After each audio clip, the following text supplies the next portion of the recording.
Hello friends, ഇന്ന് നമ്മൾ ഉണ്ടാക്കാൻ പോകുന്നത് കടായി പനീറാണ് കേട്ടോ. വീട്ടിലുണ്ടാക്കിയ പനീറുണ്ട്. നമ്മൾ കടായി പനീർ ഉണ്ടാക്കാൻ പോവാണ്. വീട്ടിലുണ്ടാക്കിയ പനീറിൻ്റെ വീഡിയോ ഞാൻ ഇട്ടിട്ടുണ്ട്. അത് ആർക്കെങ്കിലും കാണാൻ ഇഷ്ടപ്പെടുന്നുണ്ടെങ്കിൽ അതിൻ്റെ ലിങ്ക് ഞാൻ ഇവിടെ ഡിസ്ക്രിപ്ഷൻ ബോക്സിൽ കൊടുക്കാം കേട്ടോ. അപ്പോൾ ഞാനിവിടെ പനീർ ആദ്യം ചെറുതായിട്ട് മുറിച്ചെടുക്കുകയാണ്. ഇതാ കണ്ടില്ലേ, പനീർ നല്ല അതിൻ്റെ ടെക്സ്ചർ കണ്ടില്ലേ, നന്നായിട്ട് വന്നിട്ടുണ്ടായിരുന്നു. അതുകൊണ്ടാണ് ഞാൻ വീഡിയോ എടുത്തിട്ട് കേട്ടോ. നന്നായിട്ട് വന്നിട്ടുണ്ട്, ഒട്ടും ഉടയൊന്നും ചെയ്തില്ല. അപ്പോൾ ആദ്യം നമുക്ക് കറി ഉണ്ടാക്കാൻ തുടങ്ങാം. ഒരു നോൺ സ്റ്റിക്ക് പാനിലേക്ക് നമ്മൾ 1 ടേബിൾ സ്പൂൺ റീഫൈൻഡ് ഓയിൽ ഒഴിച്ചു കൊടുത്ത് നമ്മൾ മുറിച്ച് വെച്ച് നമ്മുടെ പനീറുണ്ടല്ലോ അതൊന്ന് നമുക്ക് വറുത്തെടുക്കാം കേട്ടോ. അപ്പോൾ എല്ലാ പനീറും ഞാൻ വറുത്തെടുത്തു ഇതേപോലെ. ഇനി അതേ പാനിലേക്ക് തന്നെ നമ്മൾ സവോള ഒന്ന് വെറ്റൽസാക്കി അതിൻ്റെ ഇതളുകൾ എടുത്തിട്ട് മുറിച്ച് വെച്ചിട്ടുണ്ട്. അത് കഷ്ണമായിട്ട് ഉപയോഗിക്കാൻ വേണ്ടിയിട്ടാണ്. അതിൽ 2 പച്ചമുളകും വെട്ടിയിട്ടിട്ട് വെറുതെ ഒന്ന് വറുത്തെടുക്കുക കേട്ടോ. ഒന്ന് സോട്ട് ചെയ്തെടുക്കുക, അത്രേ വേണ്ടൂ. ഒരു 3 സവോള ഞാനിവിടെ നീളത്തിൽ അരിഞ്ഞ് വെച്ചിട്ടുണ്ട്. ഒരു 5-8 വെളുത്തുള്ളി ചെറുതായിട്ട് അരിഞ്ഞ് വെച്ചിട്ടുണ്ട്. ഒരു വലിയ കഷ്ണം ഇഞ്ചി ചെറുതായി അരിഞ്ഞ് വെച്ചിട്ടുണ്ട്. 2 പച്ചമുളക് എടുത്ത് വെച്ചിട്ടുണ്ട്. പിന്നെ ഒരു 3 തക്കാളി കേട്ടോ. 3 സവോളയ്ക്ക് 3 തക്കാളി എടുത്ത് വെച്ചിട്ടുണ്ട് കേട്ടോ. പിന്നെ ഞാൻ എടുത്ത് വെച്ചേക്കണത് ഒരു 5-8 കാഷ്യൂ നട്ടാണ്, അണ്ടിപ്പരിപ്പ്. അത് വെള്ളത്തിലിട്ട് വെക്കണം. എന്നാൽ നമുക്ക് ഈ ഉള്ളിയുടെ കൂടെ അരച്ചെടുക്കാം കേട്ടോ. അപ്പോൾ പാൻ അടുപ്പത്ത് വെച്ചു. അതിലേക്ക് 1 ടേബിൾ സ്പൂൺ റീഫൈൻഡ് ഓയിൽ ഒഴിച്ചു കൊടുത്തു. അതിലേക്ക് നമ്മൾ ഇട്ട് കൊടുത്തത് ഈ ഇഞ്ചി വെളുത്തുള്ളി നമ്മൾ അരിഞ്ഞ് വെച്ചാണ്. അതൊന്ന് ചെറുതായിട്ട് വഴറ്റുക. അതിന് ശേഷം നമ്മളതിലേക്ക് നമ്മളെടുത്ത് വെച്ച സവോള നമ്മൾ നീളത്തിൽ അരിഞ്ഞ് വെച്ചിട്ടുണ്ടല്ലോ അതും കൂടി ഇട്ട് നന്നായിട്ടൊന്ന് വഴറ്റി കൊടുക്കുക. അത് വഴറ്റിയതിന് ശേഷം നമ്മൾ അതിലേക്ക് 1 സ്പൂൺ ഉപ്പ് ചേർക്കുന്നുണ്ട്. അപ്പോൾ അത് നന്നായിട്ട് പെട്ടെന്ന് വഴന്ന് കിട്ടുമല്ലോ, അതിന് വേണ്ടിയിട്ട് 1 സ്പൂൺ ഉപ്പ് ചേർത്തു. ഇനി ഒന്ന് നന്നായിട്ട് ഇളക്കി കൊടുത്തുകൊണ്ടിരിക്കുക. ഇനി നമുക്ക് അതിലേക്ക് ചേർക്കാനുള്ളത് നമ്മൾ അരിഞ്ഞു വെച്ച തക്കാളിയാണ്. ഉള്ളി ഒന്ന് വെന്തതിന് ശേഷം, ഉള്ളി ഒന്ന് വാട്ടിയതിന് ശേഷം അതിലേക്ക് നമ്മൾ തക്കാളി ഇട്ട് കൊടുത്തു കേട്ടോ. ഇനി നമ്മൾ തക്കാളി ഉള്ളിയും കൂടി ഒന്ന് നന്നായിട്ട് ഇളക്കി കൊടുക്കുക. ഇനി നമ്മൾ ഉപ്പിട്ടതാണല്ലോ, ഒന്ന് അടച്ചു വെച്ച് കഴിഞ്ഞാൽ തക്കാളി നമുക്ക് പെട്ടെന്ന് വെന്ത് കിട്ടും. അതിനായിട്ട് ഒരു 5 മിനിറ്റ് ഞാൻ അടച്ചു വെച്ചു. തുറന്ന് നോക്കിയപ്പോൾ നമ്മുടെ തക്കാളിയൊക്കെ ഒന്ന് നന്നായിട്ട് ഉടഞ്ഞ് വന്നിട്ടുണ്ട്. അപ്പോൾ നന്നായിട്ട് ഉടഞ്ഞ് തക്കാളി ഉള്ളിയൊക്കെ പാകമായി വന്നു. ഇനി നമുക്കത് തണുക്കാൻ വെച്ചിട്ട് അത് അരച്ചെടുക്കാം. അപ്പോൾ അരയ്ക്കാൻ വേണ്ടി മിക്സിയിൽ ഞാനത് അണ്ടിപ്പരിപ്പ് ആദ്യം ഇട്ടു കേട്ടോ. അതിൻ്റെ വീഡിയോ വന്നിട്ടില്ലേ ഉണു. അപ്പോൾ അണ്ടിപ്പരിപ്പ് ആ ജാറിൻ്റെ അടിയിലേക്ക് ഇട്ട് കൊടുത്തു. എന്നിട്ട് തക്കാളി ഉള്ളിയൊക്കെ മീതെ ഇട്ടിട്ടാണ് അരയ്ക്കാൻ എടുത്തത് കേട്ടോ. അപ്പോൾ നമ്മൾ ആ പാനിൽ തന്നെയാണ് വീണ്ടും ഉണ്ടാക്കണത്. അത് പാൻ അടുപ്പത്ത് വെച്ചു. അതിലേക്ക് 1 ടേബിൾ സ്പൂൺ റിഫൈൻഡ് ഓയിൽ ഒഴിച്ചു കൊടുത്തു.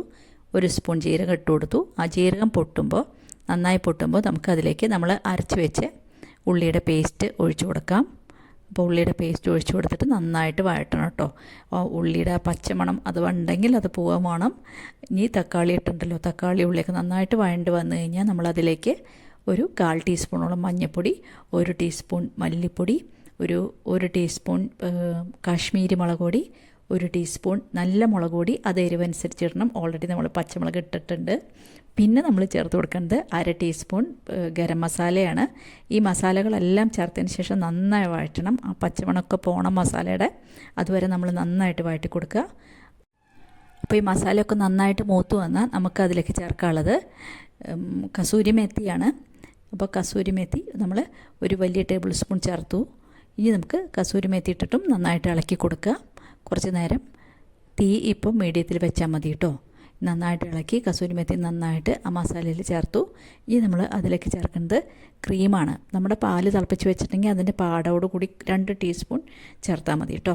അപ്പോൾ ഞാൻ ഫ്രഷ് ക്രീമും കുറച്ച് പാലും കൂടിയിട്ട് 2 ടീസ്പൂൺ ചേർത്ത് കൊടുത്തു. എന്നിട്ട് നന്നായിട്ട് ഇളക്കി കൊടുത്തോളൂ കേട്ടോ. നന്നായിട്ട് ഇളക്കി ആ ക്രീമും ഒന്നും അതിൽ കിടന്ന് മൂത്ത് കഴിഞ്ഞാൽ നല്ല സ്വാദ് കിട്ടും മസാലയ്ക്ക്. അപ്പോൾ നന്നായിട്ട് ഇളക്കി കൊടുക്കുക. ഇനി നമ്മളതിലേക്ക് നമ്മൾ ആദ്യം സോട്ട് ചെയ്ത് വെച്ച് സവോളയൊക്കെ ഇട്ട് കൊടുക്കുക. പിന്നെ നമ്മൾ വറുത്ത് വെച്ച് പനീറും കൂടി ചേർത്ത് കൊടുക്കുക. എന്നിട്ട് നന്നായിട്ട് നമ്മൾ ഇളക്കി കൊടുക്കണം. നന്നായിട്ട് മസാലയൊക്കെ പനീറിന് എല്ലാ ഭാഗത്താവുന്ന പോലെ നന്നായിട്ട് ഇളക്കി കൊടുക്കണം കേട്ടോ. അപ്പോൾ മസാല നമ്മൾ നന്നായിട്ട് ഇളക്കി അതിന് ശേഷം മിക്സി ഒന്ന് കഴുകിയെടുത്ത് ആ വെള്ളം ഒഴിച്ചു കൊടുത്തു. ആ വെള്ളം നമ്മൾ നോക്കണം, നമ്മുടെ എത്ര ഗ്രേവി വേണം അതനുസരിച്ച് നിങ്ങൾ വെള്ളം ഒഴിക്കണം കേട്ടോ. ഒരുപാട് ഗ്രേവിയുള്ള കറിയല്ലല്ലോ. അപ്പോൾ വെള്ളം ഒഴിക്കുമ്പോൾ നോക്കി ഒഴിക്കുക കേട്ടോ. അപ്പോൾ വെള്ളം വേണ്ടത്ര ഒഴിച്ചു കൊടുത്തു. ഇനി നമുക്ക് നന്നായിട്ട് ഇളക്കി നോക്കിയാൽ മനസ്സിലാവും എത്ര ഗ്രേവി വെക്കണമെന്ന്. നന്നായിട്ട് ഇളക്കി കൊടുക്കുക. ഇനി നമുക്ക് ഈ സമയത്ത് കറിയുടെ ടേസ്റ്റ് നോക്കുക. അപ്പോൾ നമ്മൾ അതിലേക്ക് ഉപ്പ് കുറവ് തോന്നിയപ്പോൾ ഉപ്പ് നമ്മളൊരു 1/2 ടീസ്പൂൺ ചേർത്ത് കൊടുത്തു. പിന്നെ നമ്മുടെ ടേസ്റ്റ് എല്ലാം ബാലൻസ് ചെയ്യാൻ വേണ്ടിയിട്ട് ഒരു 1/2 ടീസ്പൂണോളം പഞ്ചസാരയും കൂടി ചേർത്ത് കൊടുത്തു. ഒരു ചെറിയ സ്വീറ്റ്നെസ് വേണമല്ലോ, അതിന് വേണ്ടിയിട്ട്. ഇനി നമുക്ക് നന്നായിട്ട് ഇളക്കി കൊടുക്കുക കേട്ടോ. നമ്മുടെ കറി ഏകദേശം തയ്യാറായിട്ടുണ്ട്. നന്നായിട്ട് തിളച്ച് വന്നു. അതിലേക്ക് ഞാൻ കുറച്ച് മല്ലിയിലയാണ് ചേർത്ത് കൊടുക്കുന്നത്. അത് ഓപ്ഷനിലാണ്, വീട്ടിലുണ്ടെങ്കിൽ ഇട്ടാൽ മതി കേട്ടോ. അപ്പോൾ മല്ലിയില ചേർത്ത് കൊടുത്തു. നേരത്തെ അരിഞ്ഞ് വെച്ചിരുന്നു, അപ്പോൾ മല്ലിയില കൂടെ ചേർത്ത് കൊടുത്തപ്പോൾ നമ്മുടെ കറി തയ്യാറായി. അപ്പോൾ എല്ലാവരും ഉണ്ടാക്കി നോക്കിയിട്ട് അഭിപ്രായം പറയണം കേട്ടോ. എല്ലാവരും അഭിപ്രായം പറയുക, എല്ലാവരും ലൈക്ക് ചെയ്യുക. എൻ്റെ ചാനൽ ആരെങ്കിലും ആദ്യമായിട്ട് കാണുന്നെങ്കിൽ ഒന്ന് സബ്സ്ക്രൈബ് ചെയ്ത് സപ്പോർട്ട് ചെയ്യാൻ മറന്നു പോകരുത്. സബ്സ്ക്രൈബ് ചെയ്യുമ്പോൾ കാണുന്ന ബെല്ലൈക്കൺ കൂടെ അമർത്തുക. ബെല്ലൈക്കൻ്റെ അടുത്ത് കാണുന്ന ഓൾ എന്നുള്ള ഓപ്ഷൻ കൊടുത്തേക്കണം കേട്ടോ. ഇനിയൊരു പുതിയ വീഡിയോ ആയിട്ട് നമുക്ക് അടുത്ത് തന്നെ കാണാം. Thank you.